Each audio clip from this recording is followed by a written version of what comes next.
Okay.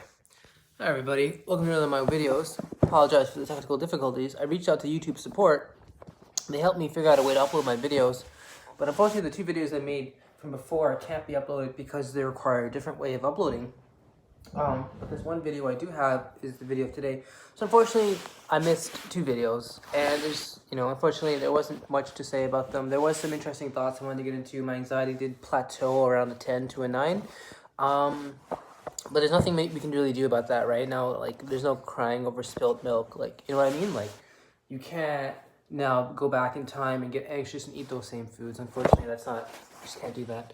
So I really don't like that. At the same time, there's not much I can do. It's up to YouTube. Maybe if I get a camera, I can find those two videos and put them back up. Sorry, I'm just trying to adjust real quick so you guys can see, because I don't talk a lot in my videos, so you guys can see what I'm watching. Star Trek. Okay, hopefully you can see somewhat of it. Okay, The Next Generation. Let's get on to this exposure that I do. So just to recap, what I do is I rate my anxiety before I do the exposure. I do the exposure and I rate my anxiety afterwards. And I also tell you my thoughts that are going on in my head or any images I'm having while I'm doing the exposure. So first thing to do is rate my anxiety of choking on food from a scale of 1 to 10, or 1 to 100. I'm gonna go with, this is the hardest part sometimes, because you got to be very focused and mindful of, not how you feel or how you feel the day is going to be, or even how you feel anxious in terms of social anxiety, but specific anxiety of choking on food. Because you can have anxiety of other things. Anxiety is normal. You can have anxiety for different reasons. But this specific anxiety, you got to be as specific and as scientific as possible. This specific anxiety of choking on food, called choking phobia. Let's go with today. Let's go with I'm gonna go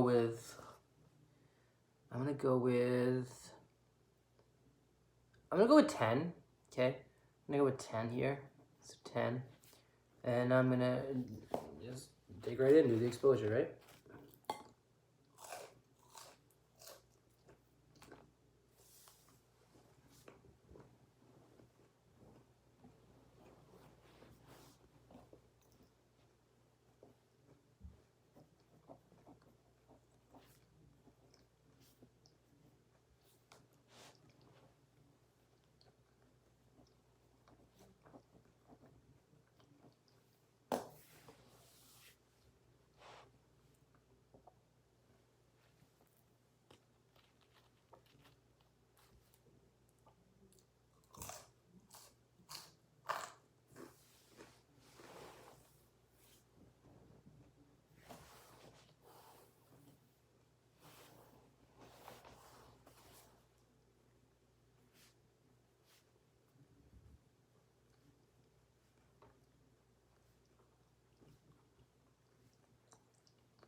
Guys, give me 1 second. I need to blow my nose. I need some toilet paper.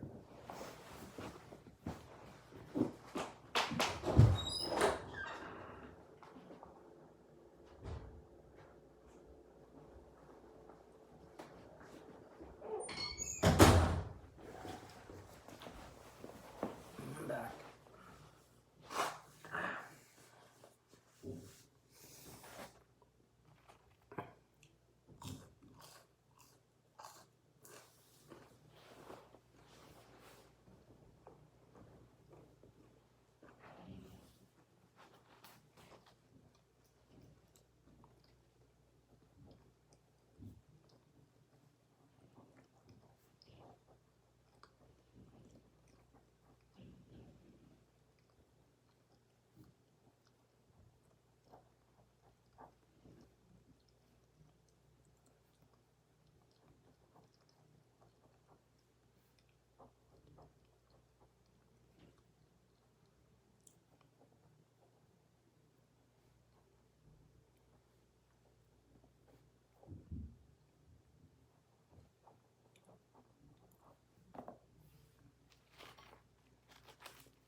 Honestly, guys, I don't know what it is about today, but I just don't have a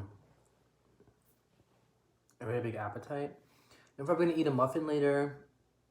I want to eat cheese, but I'm eating too much of it, so I'm gonna probably eat that. Probably before I go to bed. I can definitely see myself eating a muffin later. You know, Reese's Pieces maybe. You know, potato chips. It depends on how hungry I am. Like, there's some days I eat very little, and the next day I eat a lot, right? And the day after I eat like normal, medium, and then that would happen for a couple days. Then I would eat very little again. It's not so much because I fear choking this food on food, as much as it is. Some days I just don't want to eat a lot. You know, some days I eat little. It's not because I fear. I'm sure if I had that thought, I would be thinking it, and it would contribute to me. I would justify it. Oh, I'm not gonna eat. I'm gonna eat less because I'm gonna choke on food, and I'm so holy. I'm this good Muslim person who's, you know, who fasts a lot. But that's not really true, right? The truth is, I just don't want to eat a lot. It's just my personality. Now, there's other things you can say about that. For example, I can be like, well, you know, it's good that I don't want to eat a lot. I can use this to, for example, for my benefit somehow, right? But, you know, I'm not going to just, like, for example, fasting. But I'm not going to just, like, eat even though I don't want to. You know, and especially with the same time, I try to mix up the times, but I know I have, like, a schedule I try to keep to, which is I wake up, first thing I want to do is get that video out and done. So I can kind of move on with the rest of my life, my day. And so that means I have to eat pretty much the same time every day. So it does get annoying. I have a little more. Especially the OCPT. First I thought it was good, but then I got like, hopefully it's good. I'm just not gonna eat anymore. I'm just gonna eat this and then rate my anxiety, and then we'll do the second part of the video.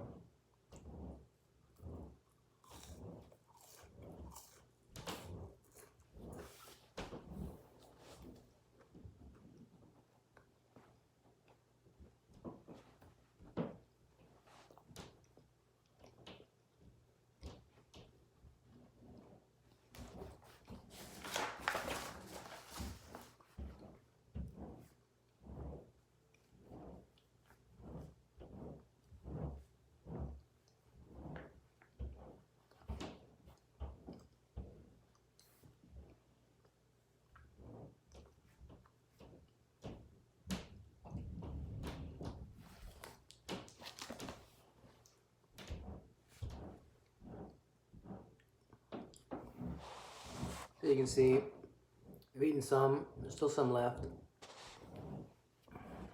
I can't. It's not so much the flavor as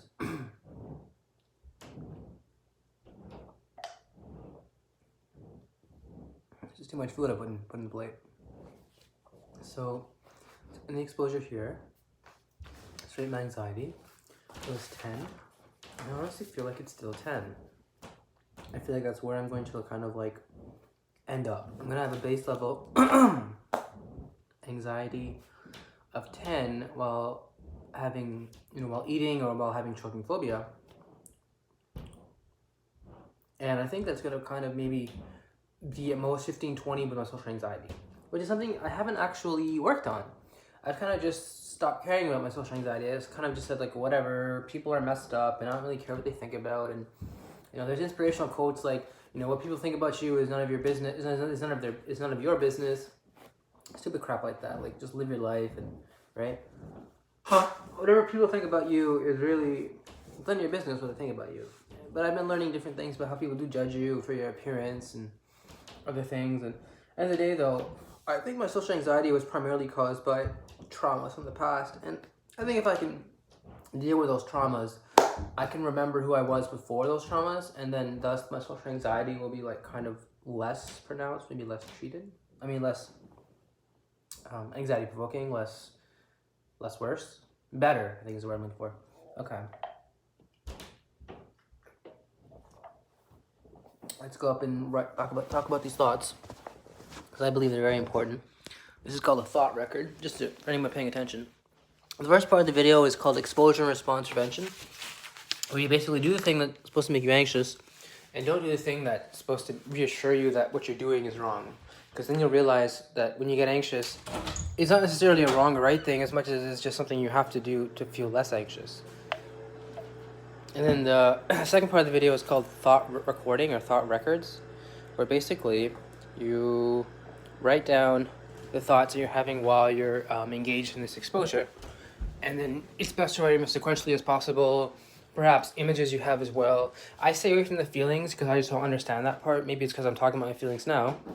But usually there's supposed to be a connection between your thoughts, actions, and feelings. So if you have, for example, an image, it's probably related to a thought you had, and it's probably related to a feeling you're feeling. For example, an image of you choking, the thought is, I'm going to choke, and the feeling is anxiety or fear. So I kind of connect all three of them, but I more do like thought records where I just write down my thoughts and images I have that come to me, like garbled memories or it's hard to explain. Just kind of like points of views where you see things and you think you're there. You're like, I am actually there. And if you concentrate hard enough, you can kind of like feel kind of like you're like omnipresent, where you're not exactly here, but you're not exactly there. Oh.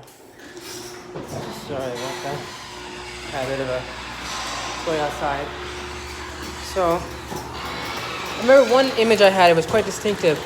It was like I was like in the mosque, and it was like I was able to kind of like just be there. Like no one was there, it was empty.